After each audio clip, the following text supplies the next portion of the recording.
बिस्मिल्लाहिर्रहमानिर्रहीम। नाजरीन, आज हफ्ता का दिन है, शाम का वक्त है और तारीख़ है 8 अप्रैल और साल 2023। आपका अपना मेज़बान जावेद इकबाल नए प्रोग्राम के साथ, नई कहानी के साथ, नया शेर और नए सवालों जवाब के साथ आपकी खिदमत में फिर से हाजिर है।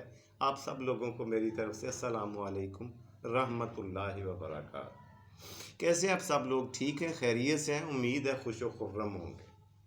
जी नाजरीन, आज की कहानी, जाहिर है हमारा पहला शाम को मेन सेगमेंट यही हुआ करता है। आज की कहानी जो मैं आपकी खिदमत में पेश करने जा रहा हूँ, मुझे बड़ा अपील किया, मुझे बड़ा अट्रैक्ट किया उसने। कुछ लेसन मिला इस कहानी के अंदर मुझे, इसलिए कि ये फर्जी कहानी नहीं है, किस्सा नहीं है, अफसाना नहीं है। एक जीती जागती और इसी हमारे ज़माने की, इसी दुनिया की एक कहानी जो मुझे एक आप बीती में, एक बायोग्राफी में मिली है। ये सर मेरे पास किताब एक पड़ी हुई है। इनको लिखा है जनाब मोहम्मद नदीम अख्तर गोराया साहब। इनकी लिखी हुई, ये उनकी अपनी ज़िंदगी पे लिखी हुई किताब है, बायोग्राफी। इसमें मैंने एक वाक़या देखा, पढ़ा, मुझे बहुत अच्छा लगा और मैंने सोचा आपसे शेयर करना चाहिए। शायद आपको भी मेरी तरह ये अच्छा लगे। बहुत मुख्तसर सा वाक़या, और मैं और भी इख्तिसार के साथ आपकी खिदमत में पेश करूँगा ताकि आपका ज़्यादा वक्त ना लूँ, और लेकिन उसका मगज़ आपके तक पहुँचाना, उसका मफ़हूम, उसका मायने और उसकी रूह तक आपको ले जाना असल मुद्दा है। ये मेरी नज़र में ये कहानी ट्रिपल एस है, यानी simple, smart and sweet story. इसमें कोई शक नहीं है। पूरी जीती जागती कहानी इसी दुनिया की, इस पे पूरी किताब अलहदा से लिखी जा सकती है, एक फिल्म बनाई जा सकती है इस छोटे से वाक़े पर। हुआ क्या, ये रंधावा साहब कहते हैं, लिखते हैं अपने बारे में, कहते हैं कि मेरा बचपन कोई अच्छा नहीं गुजरा। हम पाकिस्तान के मशहूर मारूफ शहर कोहाट के रहने वाले हैं और वहाँ पे हमारे आबाओ अजदाद रहा करते थे। हमारा जो बचपन था वो गरीबी के आलम में गुजरा, मगर मेरे आबाओ अजदाद की तरफ से मुझे एक नुस्खा, एक रेसिपी, एक तरीका कहवा बनाने का मेरे हाथ लगा। कहवा बनाने का एक ख़ास तरीका, रेसिपी खुशकिस्मती से, लकीली मेरे हाथ लग गई वो रेसिपी, और मैंने उसको यूज़ करके, इस्तेमाल करके अपने हालत और हालात बदलने का सोचा। इसलिए कि नौकरी अव्वल तो मिलती नहीं थी, और अगर मिलती है तो उससे इतना तनख्वाह नहीं मिलती कि गुज़र-औक़ात घर का हो, बंदा अपने बहन भाइयों, माँ बाप और बीवी बच्चों के पेट पाल सके, ज़रूरतें पूरी कर सके। इस सोच ने, तंग दस्ती की इस हालत ने मजबूर किया मुझे कि मैं अपने आबाओ अजदाद के बनाए हुए उस फार्मूले की तरफ जाऊं, उस रेसिपी की तरफ जाऊं जिससे कहवा बनता है। वो कोई ख़ास तरीका होगा उनके पास, उन्होंने किताब में नहीं लिखा। अगर लिख देते तो शायद हमें भी पता चल जाता।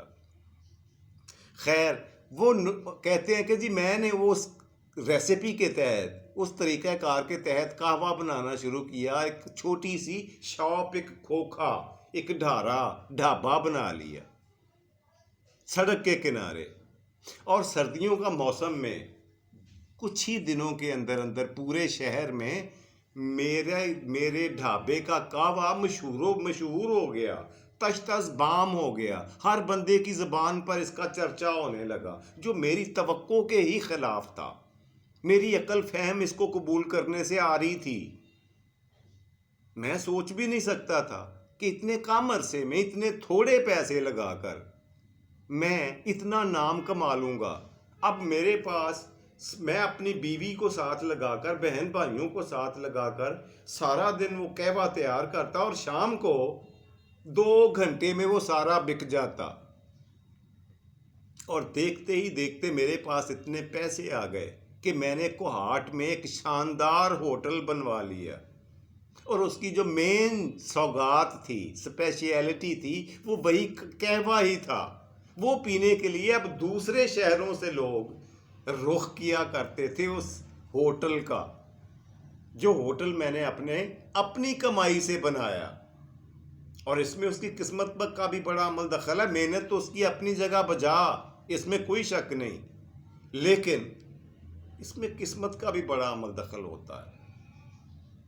जब तक कुदरत और किस्मत साथ ना दे, खाली मेहनत भी कुछ नहीं करती, ये बात भी दुरुस्त है।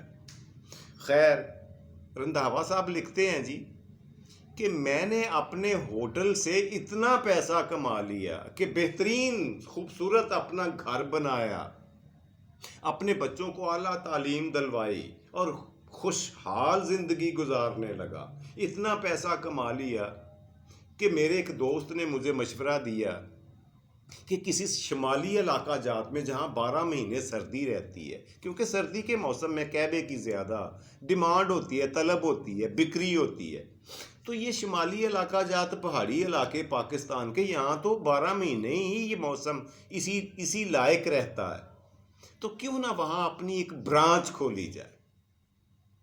अच्छा, इस गर्ज से कहता है जी मैं पहली दफ़ा मरी गया, नथिया गली, मरी और न्यू पटरियाटा या कश्मीर पॉइंट, शुमाली इलाका जहाँ नारान कागान तक का सफ़र मैंने ज़िंदगी में पहली दफ़ा किया, और ऐसी साइट को मुंतखब करने में कामयाब हुआ कि मैंने अपना ढाबा या अपना होटल, कहवा का होटल, अंदाज़ा करें, वैसे तो वहाँ खाने की हर चीज़ मिलेगी, मगर जो सौगात है वो कहवा ही होगा वहाँ पर भी। और जब वो कहवा बनाता था, खुद बनाता और अकेले में बनाता, किसी मुलाजिम को भी पास फटकने नहीं देता था कि वो फार्मूला, वो रेसिपी किसी और के हथे न चढ़ जाए।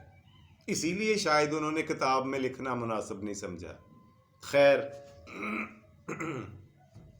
उन्होंने वहाँ का एक वाक़या लिखा है। कहते हैं कि जी मैं शुमाली इलाका जात की खूबसूरती देखकर अपने कारोबारी टूर पे था, ट्रिप पर था, मगर वहाँ पे मुझे देखकर हैरत हुई, खुशगवार हैरानी हुई कि वहाँ पे तो बहुत खूबसूरती है, हरियाली है, ये एक बेहतरीन टूरिंग पॉइंट है शुमाली इलाका जात पाकिस्तान के। मैंने वहाँ पे, मेरे साथ मेरा एक दोस्त था जो मुझे लेकर गया था, जिसका ये आइडिया था कि वहाँ एक ब्रांच खोली जाए। खैर, कहता है कि फिरते फिरते हम शाम को मॉल रोड पे फिर रहे थे, जीपीओ के पास। एक बूढ़ा आदमी अपने हाथ में कासा लिए हुए, एक प्याला उठाए हुए, तकरीबन उसकी उम्र बता रहा है कि जी 80-82 साल होगी, बारिश आदमी था। एक हाथ में तस्बीह और दूसरे में कासा यानी प्याला पकड़ पर भीख मांग रहा था सड़क पे। अजीब मंजर वो कहता है कि जी मेरी आंखों ने देखा, अचानक से मेरे सामने आ गया, और मैंने क्या देखता हूँ कि वो एक शॉप वाले के पास गया, बुजुर्ग, खैरात मांगने के लिए, भीख मांगने के लिए, और उसने दुत्कारा। जब ये बुजुर्ग वहाँ से नहीं हटा तो उसने धक्का दिया इतने ज़ोर से कि बूढ़ी हड्डियाँ सड़क के ऊपर रोल कर रह गईं, और कासे में, प्याले में मौजूद चंद सिक्के जो थे वो सड़क के ऊपर बिखर गए। ये दिल खराश वाक़या जिस तरह से उन्होंने अपनी किताब में अपनी आप बीती में बयान किया है, वो पढ़ने लायक है। और फिर सिलेक्शन ऑफ वर्ड्स बड़ी चीज़ होती है, अल्फाज का चुनाव बड़ा खूबसूरत। रंधावा साहब की इल्मी काबिलियत का मुद्दा देना पड़ती है यहाँ पे, जिस तरह से उन्होंने मंजर कशी की है इन तमाम वाक़यात की। मुझे ये चीज़ बड़ा अच्छी लगी कि ये फ़न, ये हुनर उनके पास था। अगर वो लिखारी बनते, राइटर बनते, मुसन्निफ बनते तो और नाम कमाते। जिस तरह की उनकी पावर ऑफ राइटिंग पावर है उनके पास, लिखने की कुव्वत और ताकत, ये हरकस व नाकस के पास नहीं हुआ करती। बड़े बड़े आलम फाजल लोग, पढ़े लिखे लोग होते हैं, लेकिन जब कलम लेके लिखने बैठते हैं ना, तो इसके लिए भी यहाँ पे किसी गॉड गिफ्टेड चीज़ की ज़रूरत पड़ती है, जो खालिस्ताना अल्लाह का तोहफा हुआ करती है, अल्लाह की तरफ से दियत हुआ करती है, अनायत हुआ करती है। हर एक के हिस्से में नहीं आती। खैर, हमने अपनी कहानी की तरफ बढ़ना है। वो कहता है कि जी जब मैंने उस बूढ़े शख्स को सड़क पर इस हालत में गिरे हुए देखा तो मेरा दिल पसीज गया। मैं और मेरे दोस्त ने जाकर वो सारे सिक्के ज़मीन से उठाए, बाबा जी के प्याले में रखे और बाबा जी को पकड़कर दोनों बाजुओं से सड़क पर खड़ा कर दिया। उनकी जो उनके पास लाठी थी, उनके चलने का बुढ़ापे का सहारा उनके हाथ में थमाई, उनके कपड़े साफ किए और उनका हाल अहवाल पूछा। उसने कहा, बेटा मेरे 5 नवासे नवासियाँ पोते पोतियाँ हैं और मेरा बेटा कज़ाए इलाही से वफ़ात पा चुका है। मेरी बीवी भी नहीं है, घर में मैं और मेरी बहू हैं और 5 बच्चे हैं और वो 2 दिन से भूखे हैं। मुझे कोई खाने को रोटी का लुकमा नहीं मिल रहा कहीं से। क्या करूं? किधर चला जाऊं? मैं अगर इजाज़त होती ना तो मैं खुदकुशी कर लेता, मगर उन बच्चों का क्या होगा? वो कैसे जिएंगे? वो क्या करेंगे? उनकी ज़िंदगी खतरे में पड़ जाएगी मेरा इंतहाई कदम उठाने से। ये कहानी सुनाते हुए बाबा जी की आंखों में जो दिल के आंसू होते हैं वो नज़र आ जाते हैं। दोस्तों, ये जो दिल के आंसू होते हैं ना, यकीन जानिए दिल से जो बात निकलती है असर रखती है। अल्लामा इकबाल ने कहा था, शायर मशरक ने, कहते हैं दिल से जो बात निकलती है असर रखती है, पर नहीं ताकते परवाज मगर रखती है। इसके पर नहीं नजर आते हमें, लेकिन परवाज महसूस होती है उस बात की जो दिल से निकल रही हो। और वो आंसू जो दिल से निकल रहे हो वाकई पुरतासीर होते हैं, इसमें कोई शक नहीं। खैर, बाबा जी की हमने हौसला अफजाई की, उनको हिम्मत दी, उनको हौसला दिया, तसल्ली दी और उनको ले जाकर एक होटल में बिठाकर खाना खिलाया।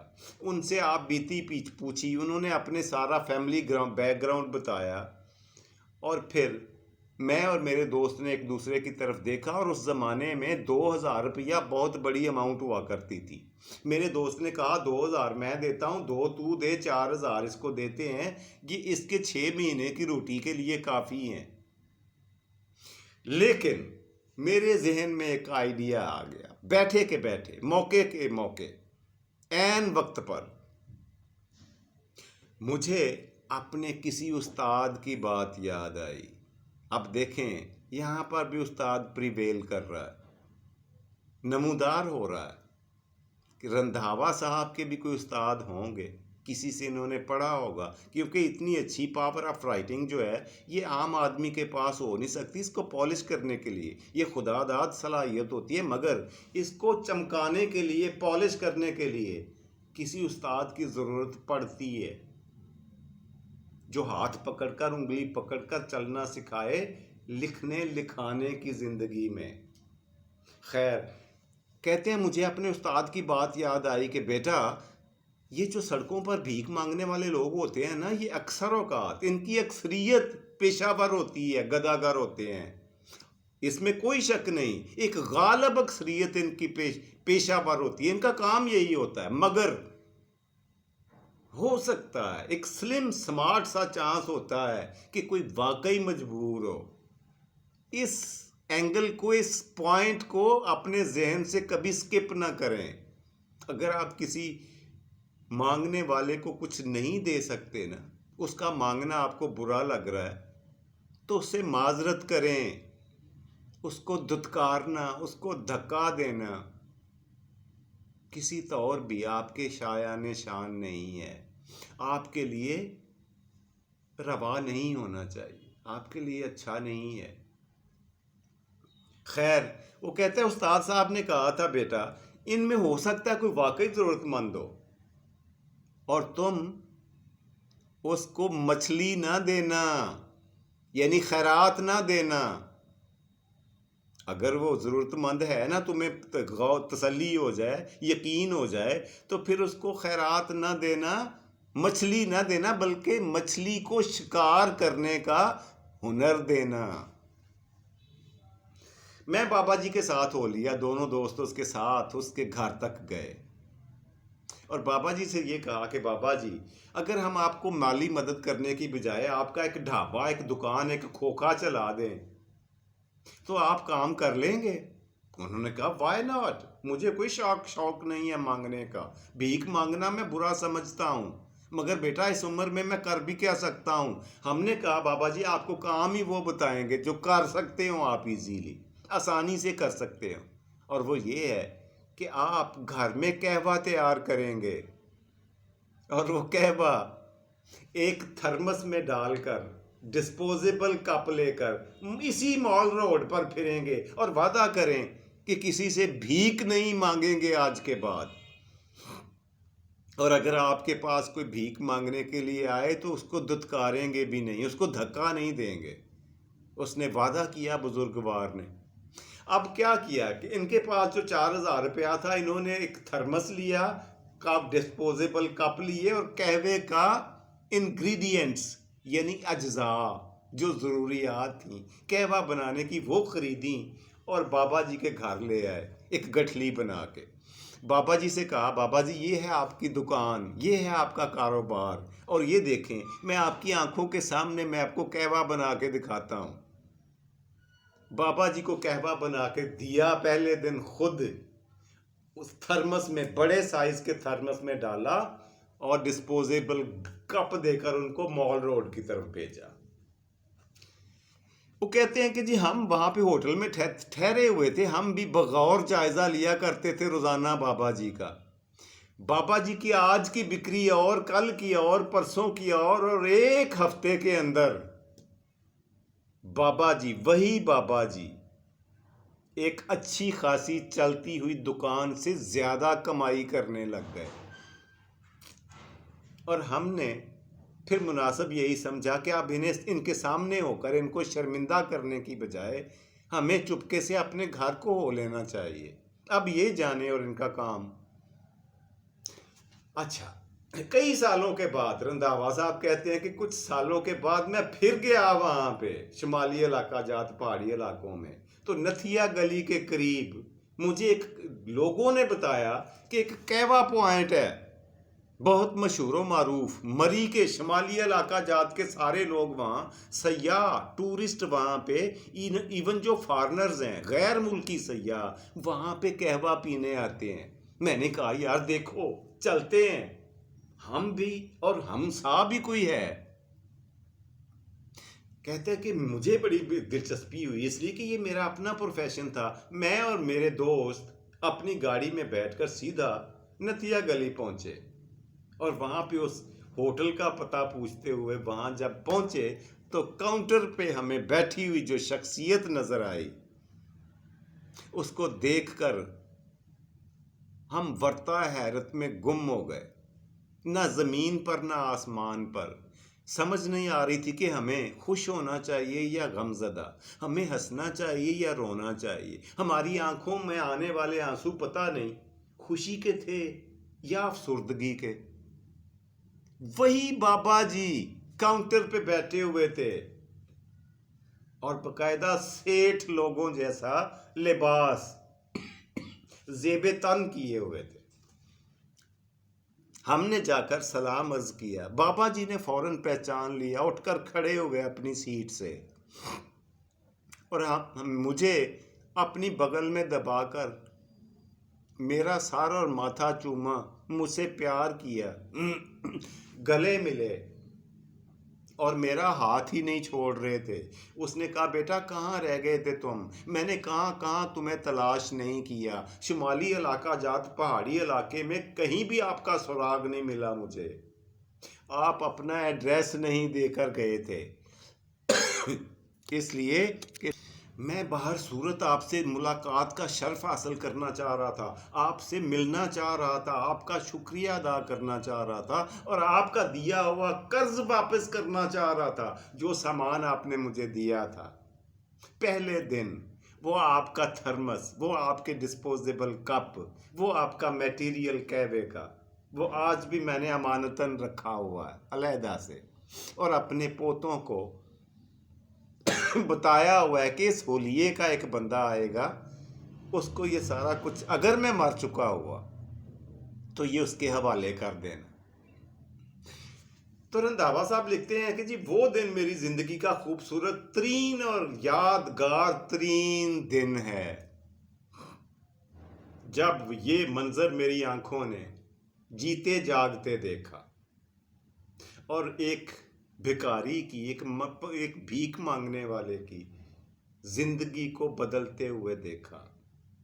और ये मेरा यकीन अपने उस्ताद की दी हुई नसीहत पर मजीद पुख्ता हो गया कि अगर तुम किसी हकदार की वाकई मदद करना चाहते हो ना, तो उसे भीख देकर वक्ती तौर का उसको रिलीफ ना दें, टेम्परेरी रिलीफ ना दें, बल्कि कोई ऐसा अरेंज करें, कोई ऐसा बंदोबस्त करें कि वो खुद से बाकायदगी से अपने पैरों पर खड़ा हो सके। ये कर सको तो करो, ज्यादा लोगों का ना सही यार, एक का तो कर सकते हो। वो एक बड़ा प्यारा सा शेर है जो मेरे ज़हन में आ रहा, शिकवाए जुल्मते शब से तो कहीं बेहतर था, शिकवाए जुल्मते शब से तो कहीं बेहतर था, अपने हिस्से की एक शम्मा जलाते जाते। दुनिया में जहालत का, बेराह रवी का, माशरे की खताकारियों की शिकायतें करते तो हम सब नजर आते हैं, मगर इसकी इस्लाह के लिए ज़ाती तौर पर, इज्तमाही तौर पर न सही, ज़ाती तौर पर हमने कभी सोचा कि मैंने क्या रोल प्ले किया है? नहीं ना। हमें करना चाहिए, ऐसा सोचना चाहिए कि हमने दुनिया की जहालत और बेराह रवी को दुरुस्त करने के लिए खुद से कोई कदम उठाया, एक भी कदम, इवन ए सिंगल स्टेप लिया हमने। तो फिर अगर नहीं लिया ना, तो हमें शिकायतें करने का भी कोई हक नहीं है। तो मेरे दोस्त, मेरे यार, मेरे प्यारे, मेरे नाजरीन, ये थी वो आज की कहानी, जो वो वाकया जो एक किताब में से मुझे मिला, जो मैंने आपके साथ शेयर करना ज़रूरी समझा कि शायद कि तेरे दिल में उतर जाए मेरी बात, शायद आप लोगों की समझ में क्लिक कर जाए, आपके दिमाग की बत्ती को टच कर जाए, रोशन कर जाए, आपके दिलो दिमाग को रोशन कर दे। ये थी नाजरीन आज की कहानी जो मैं आपकी खिदमत में पेश कर रहा था। बढ़ते हैं बगैर कोई वक्त ज़ाया किए प्रोग्राम के दूसरे मज़ेदार और आपके फेवरेट से सेगमेंट की तरफ। आज का सवाल, इससे आपकी मालूमात में इजाफा होता है। अब मैं जवाब भी साथ ही बता दिया करता हूँ। सवाल ये है, चलिए इस्लामियात का सवाल पूछते हैं। दुनिया में सबसे पहली तलाक अपनी बीवी को किस शख्स ने दी थी? सवाल ये है कि दुनिया में वो कौन सा शख्स था जिसने पहली दफा अपनी बीवी को तलाक दी? कोई बता सकता है? बड़ी मशहूर व मारूफ हस्ती हैं, अल्लाह के बड़े प्यारे नबी हैं। अब तो समझ आ जाना चाहिए कईयों को। चलिए मैं बताए देता हूँ। हज़रत इब्राहीम खलीलुल्लाह अलैहिस्सलातो वस्सलाम के बेटे, फर्जंदे अर्जमंद, हज़रत बड़ी मोतबर हस्ती हज़रत इस्माइल ज़बीउल्लाह अलैहिस्सलातो वस्सलाम ने अपनी बीवी को तलाक दी थी। ये दुनिया की पहली तलाक थी। इससे पहले तलाक देने की रस्म व रवाज या बाकायदा दस्तूर नहीं था। वो वाकया पहला हुआ। उम्मीद है आपको आज का सवाल और उसका जवाब आपकी मालूमात में इजाफे का बायस बना होगा। जी बढ़ते हैं प्रोग्राम के तीसरे आखिरी और मज़ेदार सेगमेंट की तरफ। आज का शेर जो मैं आपके लिए मुंतखब करके लाया हूँ ना, शायद मैं पहले भी सुना चुका हूँ, लेकिन मुझे पसंद इतना है कि मैंने सोचा चलिए रिपीट हो जाएगा, कोई बात नहीं। शेर इस तरह से है, वहां तक तो साथ चलो जहां तक साथ मुमकिन है, वहां तक तो साथ चलो जहां तक साथ मुमकिन है, जहां हालात बदलेंगे वहां तुम भी बदल जाना, जहां हालात बदलेंगे वहाँ तुम भी बदल जाना। ये था नाजरीन आज का शेर। इसी के साथ आप आज का प्रोग्राम ख़त्म करने के अपने मेज़बान जावेद इकबाल को दीजिए इजाज़त। खुश रहें, खुशियाँ बांटें और खुशियाँ समेटें। अपना और अपने प्यारों का ढेर सारा ख्याल रखा करें। फ़ी अमानुल्लाह, रब राखा और पाकिस्तान जिंदाबाद।